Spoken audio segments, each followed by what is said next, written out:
Diputada Alonso, ¿cómo le va? ¿Qué tal? ¿Cómo le va? Hola. Bueno, usted hoy declaró ante la fiscal y por supuesto hoy tiene una relevancia mucho mayor porque esto ya está en el expediente. Primero su impresión de todas estas cosas que venimos hablando en cuanto a las dudas y demás, y en cuanto a lo que usted percibió de ese Nisman previo a la presentación. ¿Él era un hombre que efectivamente tenía ese miedo de que lo mataran? No. Imagínese usted, Nelson, que el fiscal Nisman en el año 2007, junto con su adjunto de ese momento, y una sola persona, creo que de Cancillería, no lo recuerdo bien, se enfrentaron a la delegación iraní cara a cara en una reunión en Lyon, donde consiguieron que Interpol interpusiera las alertas rojas sobre los acusados iraníes. En esa reunión recibieron amenazas, se denunciaron esas amenazas, se pidió la cabeza de Alberto Nisman y de su adjunto. Yo no vi en esa reunión ni a Aníbal Fernández, ni a Alberto Fernández, ni al presidente de la Argentina. Es la reunión que Aníbal dice que él no quería ir y que tuvieron que convencerlo. ¿Usted recuerda? Claro, ¿no es cierto? El que no quería ir, me parece que era Aníbal Fernández. Porque el fiscal Nisman con su adjunto fue en una actuación destacadísima y en el mismo recinto, cara a cara con los iraníes, los acusó y logró que se interpusieran las alertas rojas, las notificaciones rojas de Interpol sobre los acusados de haber pensado, ejecutado y financiado la voladura de la AMIA hasta el día de la fecha. Y que gracias a esa acusación del fiscal Nisman y gracias al pedido del juez Canigoba Corral, porque esto también hay que decirlo, hay una intervención del juez argentino, hoy siguen vigentes.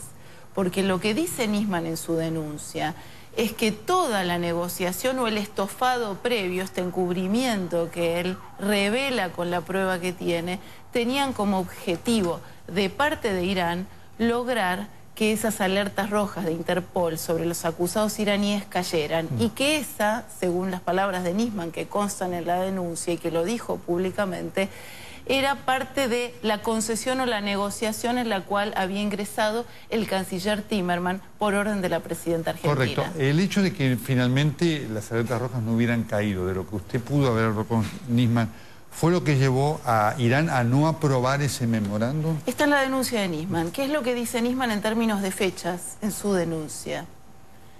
El día 10 de marzo, el presidente iraní envía el tratado al Parlamento iraní. El día 15 de marzo del 2013, 5 días más tarde, Interpol dice se mantienen las alertas rojas sobre los acusados iraníes. Nunca se trató en el Parlamento iraní el tratado con Irán. ¿Por qué? Porque como bien lo plantea Nisman, el estofado era previo. Cuando se cae la posibilidad, porque Interpol es taxativo, de que esas alertas rojas no se levantan, Irán no tenía más nada que hacer en esta conversación que había llevado a ese tratado infame, como lo calificamos mucho. Dos cosas en relación a esto en principio. De lo que usted habló, más allá de la polémica que hubo, que no pudo continuar más porque murió Nisman. Digamos, cuando Nisman hace esa presentación, el día 14, que después la ratifica aquí en A Dos Voces con Edgardo Alfano, Timerman al día siguiente de una conferencia de prensa con el tema ya técnico de las alertas rojas, Nisman sale a contestar inmediatamente, pero claro, había mucha cosa técnica que no se podía decir. De lo que Nisman le dijo, ¿cómo había sido, en qué situación estaba Timerman? Porque Timerman sigue insistiendo en decir, no, mire, nosotros nunca bajamos las alertas rojas, nunca pedimos que se bajaran las alertas rojas. Exacto, mire, yo tengo un mensaje de Alberto Nisman el día 15 de enero, después de la conferencia de prensa de Timerman. Y en ese mensaje, él me escribe, y yo lo quiero leer, pide que no caigan las órdenes de captura, no las circulares rojas. Son dos cosas distintas, carta de Timerman a Interpol. Y esto es muy importante, porque esta es la clave de bóveda. ¿Cuál es la diferencia? Yo no lo sé técnicamente, ahora sí lo saben los expertos. Las órdenes de captura no son lo mismo que la circular roja. La circular roja tiene un peso, es la sanción máxima que puede interponer la Interpol sobre una persona. Y acá está claro que Timerman en esa primera conferencia de prensa, que no es conferencia porque hace una lectura de esa carta, y en esta inmediata reacción, porque yo le envío una pregunta y él me contesta, no es lo mismo pedir que no caigan las órdenes de captura, a pedir que no caigan las alertas rojas. O sea, acá hay explicaciones que van a tener que dar ante la justicia, seguramente el canciller, la presidenta y los imputados, pero también las tendrán que dar en algún momento ante la sociedad y ante el Congreso de la Nación, porque yo creo que hay responsabilidades que son políticas, no solo criminales, como las denunció el fiscal. Diputada, ¿cuándo Nisman le empieza a hablar a usted de esta denuncia y de la participación concreta de la presidenta en este plan? La denuncia, él me cuenta de que estaba siguiendo una línea de investigación nueva y que la tenía, ya que iba avanzando de a poco, en el mes de febrero del 2014. Yo recibo un llamado a mi celular un día domingo, él me contacta, era la primera vez que yo hablaba con él, y me dice: leí la columna que vos escribiste en el diario La Nación, te agradezco la mención a mi trabajo. Bueno, y quiero contarte, algún día tomemos un café porque estoy trabajando en una denuncia que creo que si la confirmo te va a permitir comprender por qué el diputado Larroque se puso como se puso y te insultó en esa reunión donde se trató el tratado con Irán. Me lo encuentro casualmente en el mes de mayo en un evento de la Embajada de Israel y ahí el día 27 de mayo él viene y me dice: ¿cuándo tomamos ese café? Le digo: bueno, mañana. Y el día 28 de mayo nos encontramos a las 12 del mediodía en el Hotel Intercontinental. Ahí hablamos del tratado nuevamente, tratando yo de lo que sabía, de lo que yo sabía, de las preguntas que yo tenía, y él me dice que seguía avanzando en esa denuncia. Entonces yo le dije claramente: no quiero que me des detalles, solo que respondas una pregunta. Si vos confirmás, tenés la prueba y denunciás, ¿yo voy a tener que pedirle juicio político a la presidenta? Y el 28 de mayo del 2014 Nisman me dijo sí. Evidentemente él sabía que esta línea de investigación y que esta denuncia que él estaba preparando tenía no solo un contenido judicial, sino una alta sensibilidad político-institucional. Y yo creo que su acercamiento hacia mí no vino solo de la mano de que le gustó alguna de mis opiniones publicadas en los matutinos, sino que yo soy vicepresidente de la Comisión de Juicio Político. Y a mí me parece que hay una persona que no daba puntadas sin hilo, como Alberto Nisman, estableció un vínculo que en algún momento iba a tener, o él creía que podía tener algún correlato. Hay un punto clave sobre esto que seguramente usted lo interrogó, más allá de no conocer detalles. Ya en ese momento, obviamente, desde aquel momento, el 28 de mayo del 2014 hasta el día de la presentación, pasaron 8 meses, con lo cual hay un cúmulo de trabajo y de aportación de elementos importantes. En ese momento, o en el tiempo que pasó, o en el momento en el cual usted habló cuando se estaba preparando frente al Congreso, él dijo tener pruebas para sostener lo que estaba escrito, al margen de las escuchas, lo que estaba escrito en el expediente? Sí, es más, lo dice en la entrevista con Edgardo Alfano en este canal. Por eso se lo transmito a usted. Es más, también. no, y yo hoy presenté, junto con mi declaración testimonial, agregué al expediente la transcripción de la entrevista con Edgardo Alfano y con Jorge Rial. Él dice claramente: las escuchas a mí me dan indicios. Esos indicios yo los corroboro con otros datos con los cuales los contrasto y los transformo en pruebas. ¿Cuál es casi la última frase en esa entrevista?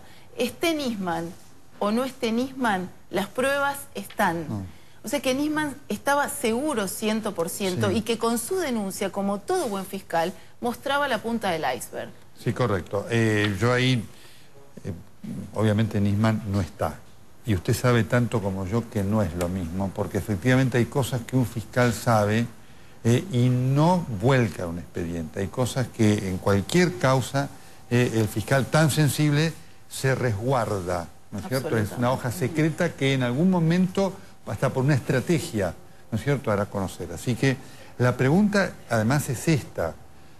Todo el equipo, y tiene que ver con esto además que venimos hablando con Ignacio y con Paula, todo el equipo de Nisman o ese núcleo duro conocía absolutamente todo lo que Nisman sabía. No, porque Nisman trabajaba atabicadamente y eso uno se da cuenta por el trato personal. Por ejemplo, a mí jamás me llamó las 3, 4 llamadas o siempre fueron directas. Yo no conocí, por primera vez estuve en la Fiscalía el 14 de enero a las 11:40 de la mañana y ahí por primera vez vi una empleada que la llamó y me dijo: ¿querés tomar café o qué querés tomar?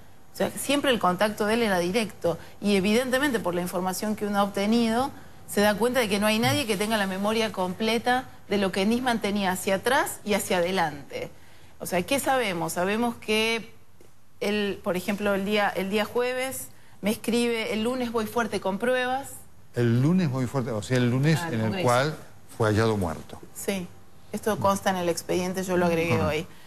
Más tarde me vuelvo a escribir después de la segunda conferencia de Timerman, donde yo le escribo y él me responde: voy a ir con todo. O sea, que él estaba dispuesto con esto que siempre marcamos con Ricardo Canaletti acá, de las previsiones hacia el futuro, lo cual echaría por tierra que no se suicidó. Él realmente estaba muy convencido de lo del lunes. Mire, en la carrera judicial uno elige ser juez o uno elige ser fiscal. Los fiscales tienen un perfil distinto al del por juez. supuesto. Sí. El fiscal es el que arriesga hipótesis, es el fiscal es que busca pruebas, Es un hombre de el fiscal acción. es el que enhebra las pruebas caso. para generar una denuncia. Es el que se arriesga, siempre es el que se arriesga. Y en este caso, Alberto Nisman, que sabía que la denuncia tenía este contenido y que iba a tener este impacto, puso en riesgo su vida y el Estado argentino no lo supo proteger. Y aquí hay responsabilidades que son políticas, que van desde la Presidenta de la Nación a la Procuradora, pasando por el Secretario de Seguridad, que llegó antes que el juez. De eso no hay ninguna duda, y yo lo afirmo acá. Así, porque el juez sostiene que no, el juez sostiene que él estaba abajo, que llegó antes al departamento, efectivamente, el juez sostiene que estaba abajo, ya, esperando a la fiscal, que por el tema procedimental, quien debe manejar Sergio el caso Berni del ya fiscal. había estado en el departamento de Alberto Nisman. Y aquí hay muchas preguntas, por ejemplo, la custodia. Y hablando con cualquier persona que ha custodiado a funcionarios o fiscales, le van a responder rápidamente cómo se actúa cuando no responde por el supuesto, fue un custodiado. disparate. Se derriba la puerta. Se Y las derriba la contradicciones que después dieron los dos custodios que tenían que cuidarlo serían la justicia. No se va a buscar ni a la ambulancia, ni al juez, ni a Dios. La puerta se derriba porque es la responsabilidad del custodio la vida de la persona que está del otro lado. Diputada Nisman, por supuesto, en las declaraciones, tanto en la que hizo aquí como en otras, en las entrevistas, él marca, se lo termina diciendo a Natalia Nieves-Kikviat, que lo pueden matar.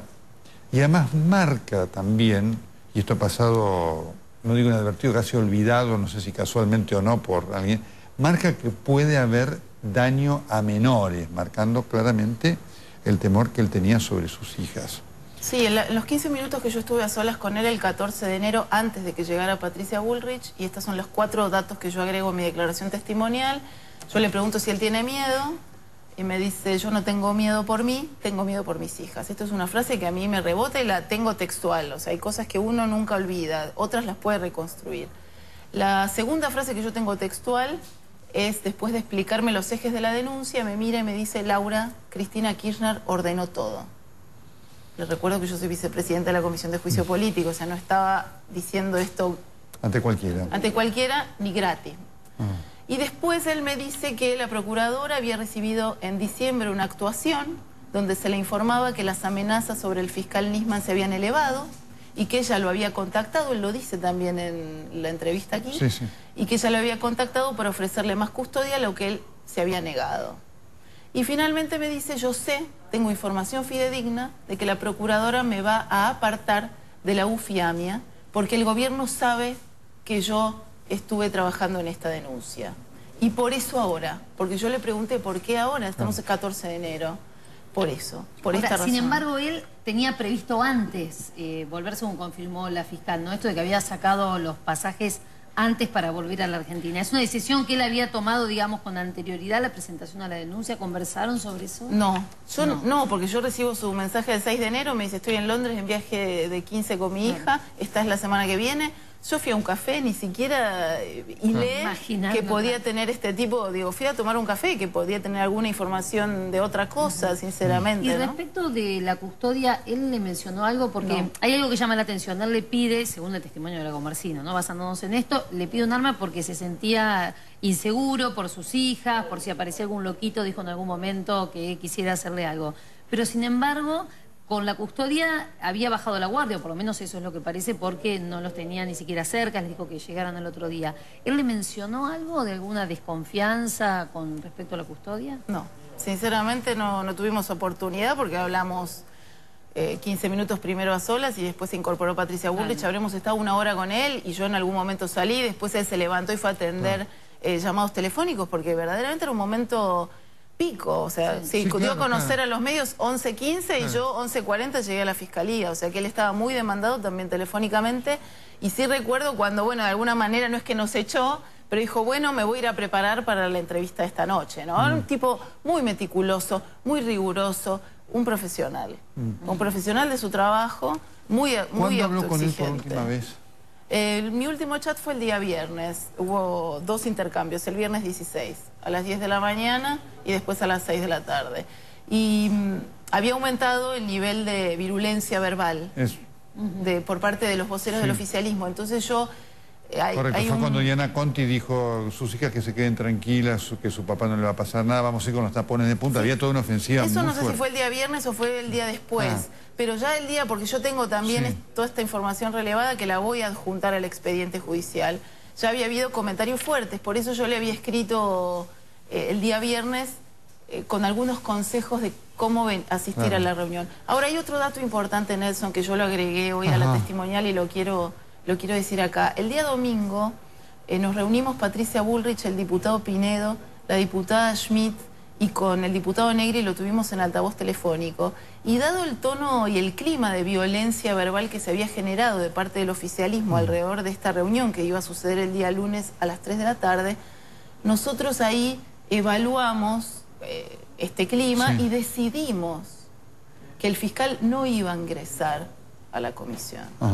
Y esta información, esta decisión que nosotros tomamos, se la iba a comunicar Patricia Bullrich por la mañana del lunes, Alberto. O sea, ustedes tenían la idea de que no se realizara esa reunión no, porque nosotros entendían que era íbamos a ir a la reunión, que el pedido del fiscal había sido reserva y garantía de seguridad, como no estaban dadas las condiciones, porque el oficialismo había tomado esa sala desde las 10 de la mañana y tenía apostadas cámaras de televisión.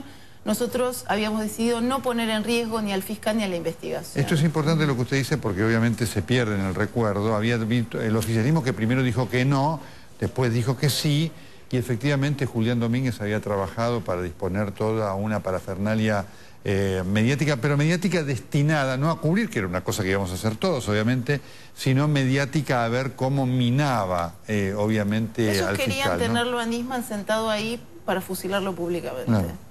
Lo callaron antes. Diputada, muchas gracias. Gracias. Vamos a completar este momento con algunas de las declaraciones, algún fragmento de la declaración que hoy produjo